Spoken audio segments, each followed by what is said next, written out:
In 1935, the Hitler Youth were growing up in Germany. A new air force was being built for this new generation. The future pilots of the Luftwaffe were taught a new concept of war.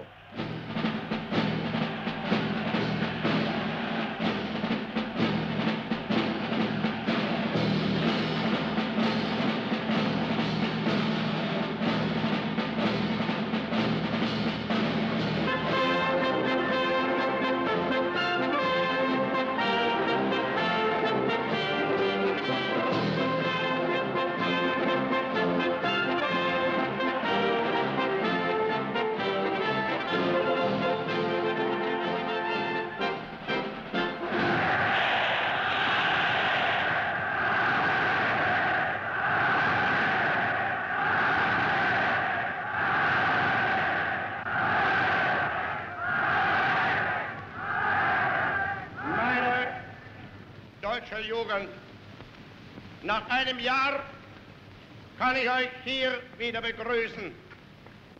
Ihr seid heute hier in dieser Muschel nur ein Ausschnitt dessen, was außer ihr über ganz Deutschland steht.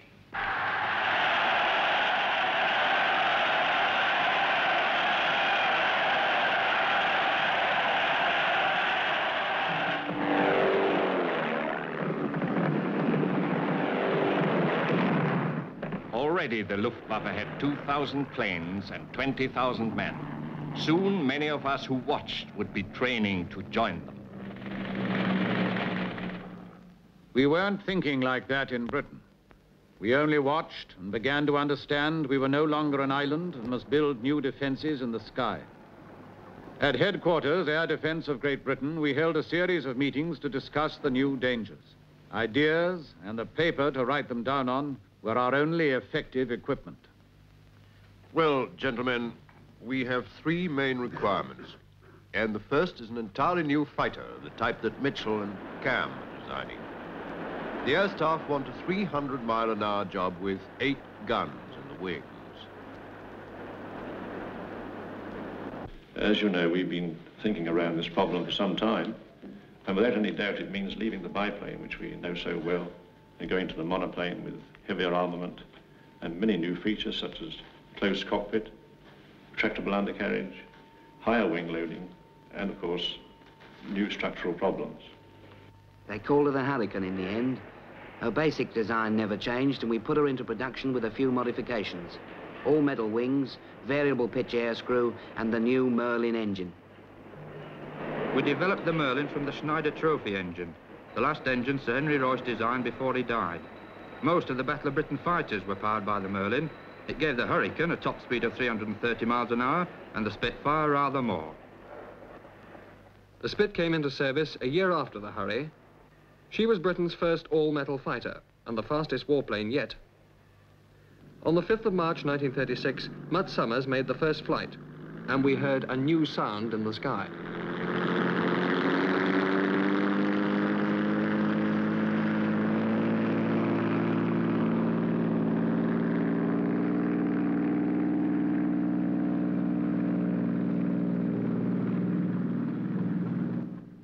The next thing we need is an early warning system so that we can send our fighters to intercept at the right place and the right time. Sound detectors have too short a range and the death ray's out, isn't it? I'm afraid so, but it has led us to a new technique developed by Watson Watt. I promised that we could set up an invisible, unclimbable radio fence off our shoreline through which no enemy aircraft could pass without our obtaining its exact position. I can now report that my guarantee of 60 miles has been fulfilled and that my reasoned hope for 200-mile range on the high flyer is justified.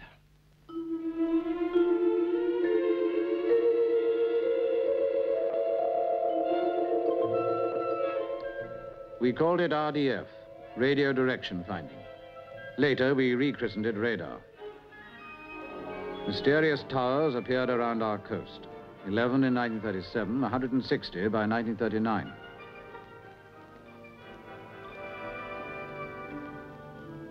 In darkened rooms, a 24-hour watch began, which was to end only with the defeat of Germany. On this lay the whole plan of our air defense, and our fighter control system was built upon it. Our new horizon was a pale line across a cathode ray tube. It's all very hush-hush, but we've got 5 RDF stations covering the Thames estuary. Bawdsey, Bromley, Canewdon, Dunkirk, and Dover. Any aeroplanes coming towards our coast will be picked up by one or more of these stations, who can tell whether they're friend or foe. They report their positions back to London. In spite of all this, some bombers will get through. So our third requirement is an adequate ground defense: guns, searchlights, balloons. The modern threat is, of course, the bomber, and the most deadly method is dive bombing. That is, pointing the airplane at the objective and diving full out at it. Bombs are released at the crucial moment, just before he must flatten out for his climb. The means used to prevent this dive bombing are, of course, your balloons.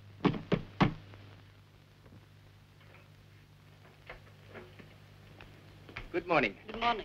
I'm from the balloon barrage of the Royal Air Force. We would like to put a balloon in your back garden. A balloon? Wally, here's a man who wants to put a balloon in the back garden. Suppose we'll get a wee bit compensation for this.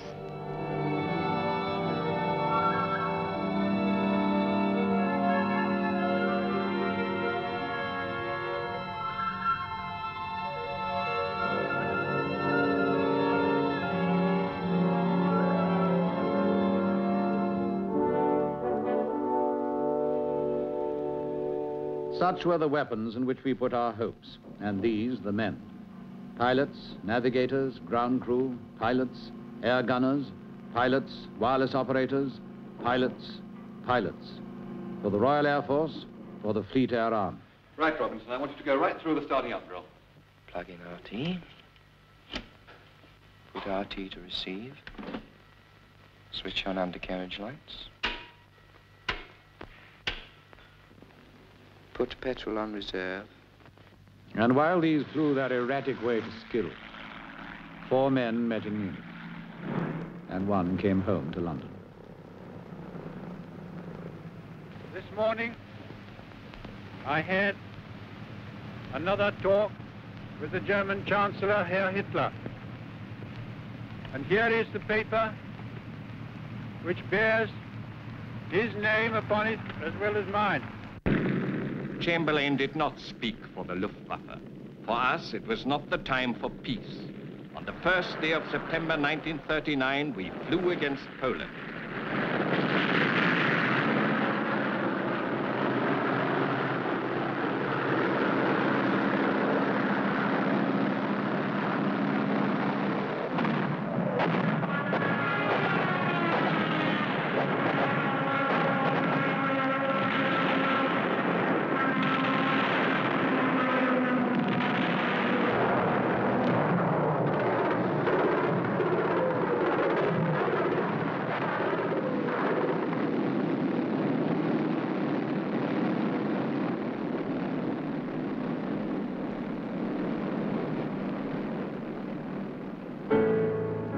Radio calling London.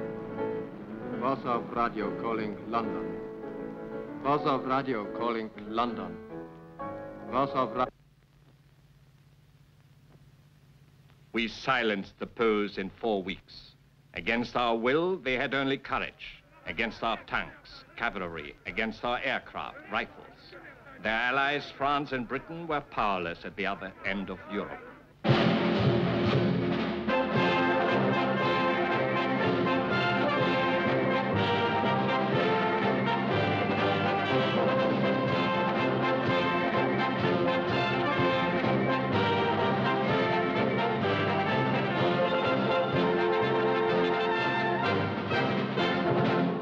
September the 3rd, 1939. This is London. The following official communique has been issued from 10 Downing Street.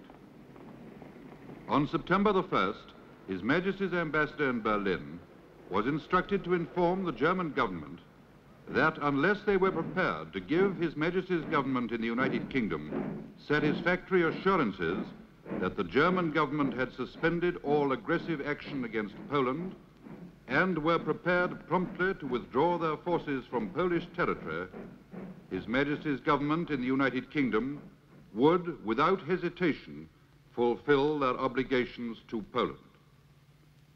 That is the end of the announcement. Please stand by for a few moments. On your toes, chaps. The OC is coming in. Sit down. Well, it started. Attention, everybody. It's just been announced by the Prime Minister that as from 1100 hours today, that's just 3 minutes ago, we are at war with Germany. From now on, anything may happen. We were dead keen that morning. So dead keen, we misplotted a fighter at one of our RDF stations and reported it as an unidentified aircraft approaching over the channel. Good practice, I suppose, for all concerned.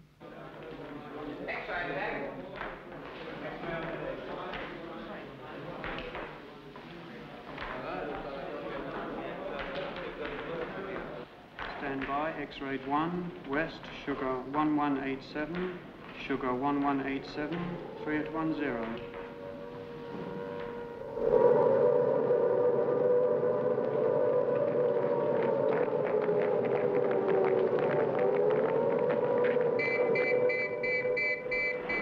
But the bombing war had not yet started. Our few bomber squadrons were being built up to attack the enemy's forces, not his towns. In spite of Warsaw, we still hoped to avoid total war.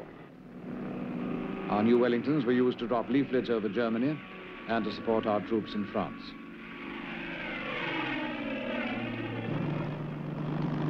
We sent an advance air striking force at once to bases in France. Not a very powerful one. Some Blenheims, Battles, Wellingtons, Hurricanes, and Lysanders. We called up the auxiliaries and sent ground crews across the channel with the BEF.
The Siegfried Line was still there. Every month it grew stronger, a wall behind which we could build our strength and plan our future through the months the Americans called the Phony War.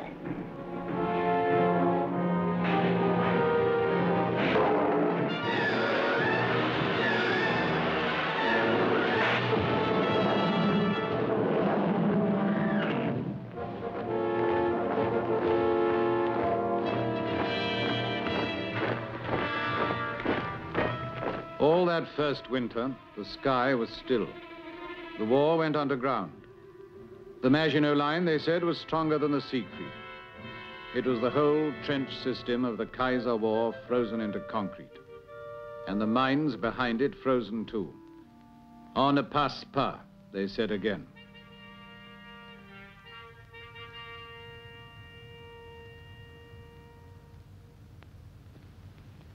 It all had the stale, familiar smell of 1914.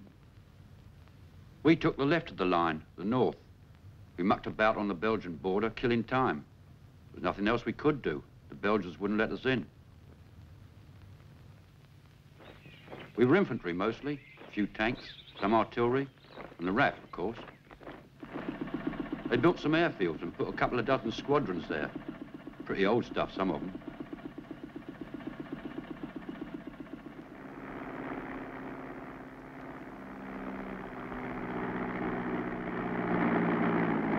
We wondered if Hitler had something better up his sleeve. And early in April, we began to find out. Here is the first news for today, Tuesday, April the 9th. The High Command of the German Army announces that in order to counteract the actions against Denmark and Norway and to prevent a possible hostile attack against these countries, the German Army has taken them under its protection. Strong forces of the German Army have therefore invaded these countries this morning. We came not only by sea, but by air also. First, we took the airfields, then our Junkers transports brought in men and supplies until all Norway was ours. And that was only the start of it.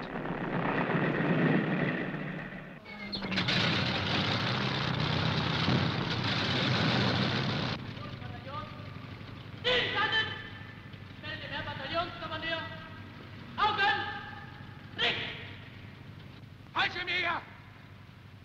Nun ist unsere Stunde gekommen. Wir haben den Auftrag, das Einfalltor zur Festung Holland aufzubrechen, im Rücken des Feindes die Brücken bei Moerdijk und vor Rotterdam für den deutschen Vormarsch offen zu halten. An die Maschinen!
May the 10th, 1940. In the early hours, as the German army marched, the first bombs fell on Belgium and Holland. No warning, no declaration of war. Only fire falling from the sky. And with the dawn, the paratroopers.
As the Germans struck at Holland and Belgium, the British forces in France moved north to meet them. Here, standing on the Franco-Belgian frontier, we're watching long columns of British troops and transports and supplies and guns coming through from France into Belgium. As I'm speaking to you and looking the other way, I can see the columns coming up. Here's another.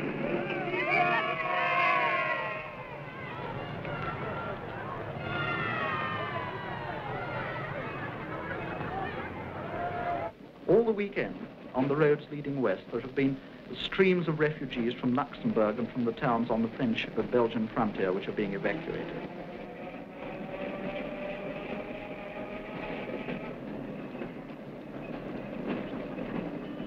Old men and women and children, some of them with rolled blankets tied over their shoulders, their few pathetic belongings strapped on their back or carried in cheap suitcases in their hands.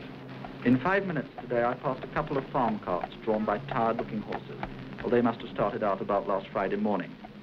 These people are using anything on wheels they can get hold of to move their families and to salvage a few of their more treasured belongings. Nowhere was safe. Every day, the German planes diving down out of the sky.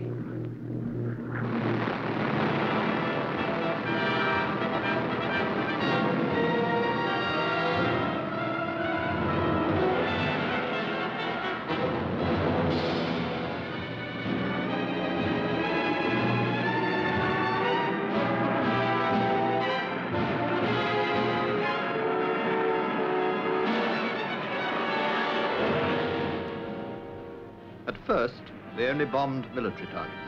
Then, on the 14th of May, they pranged the old city of Rotterdam, and we knew we were in for the full treatment. Holland was overwhelmed the next day. Belgium surrendered 13 days later. The way into France lay open. The Maginot Line and all it stood for could now be outflanked, bombarded, broken.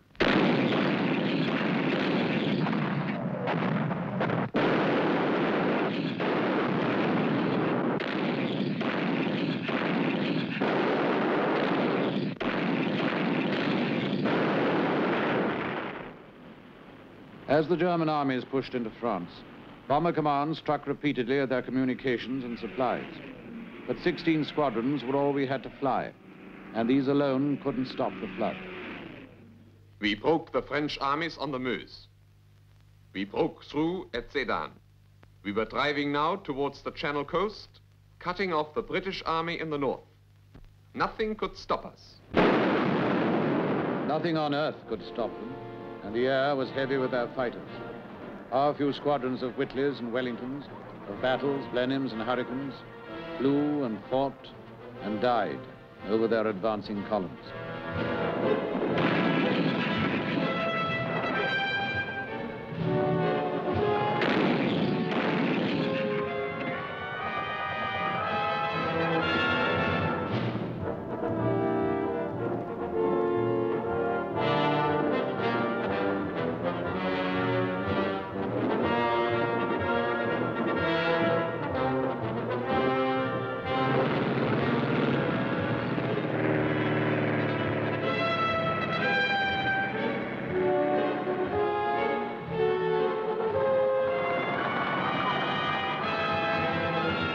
May the 14th, the French Premier telephoned London. If we are to win this battle, it is necessary to send 10 more squadrons at once. But we could spare no more from our home defenses. The battle could not be won in France. May the 24th. The British are isolated, their advanced posts captured. May the 26th, the end of Calais. The German 19th Corps close in, supported by the full strength of the Luftwaffe. The Blitzkrieg is nearly over, and time runs down to days and hours. May the 28th, arrived Dunkirk, closely followed by Jerry, left our vehicles and walked to the beaches. 340,000 men escaped from Dunkirk, under the cover of our home-based aircraft. Aircraft of all commands and types, fighting against odds of 50 and more to 1.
The end of May, the end of an army.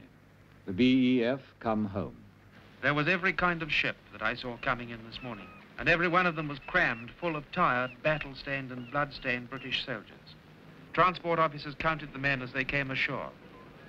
No question of units, no question of regiments, no question even of nationality, for there were French and Belgian soldiers who had fought side by side with the British in the Battle of Flanders. All of them were tired. Some were completely exhausted. But the most amazing thing was that practically every man was reasonably cheerful, and most of them managed to smile. Even when a man was obviously on the verge of collapse from sheer fatigue, you could still tell by his eyes that his spirit was irrepressible. And that is a thing that all the bombs in Germany will never crush. All the bombs in Germany. And against them, the net of our last defense hangs in the air, invisible, intangible as wireless waves, or courage.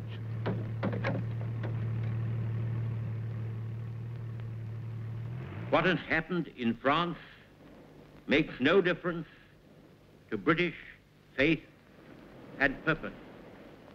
We have become the sole champions now in arms to defend the world cause.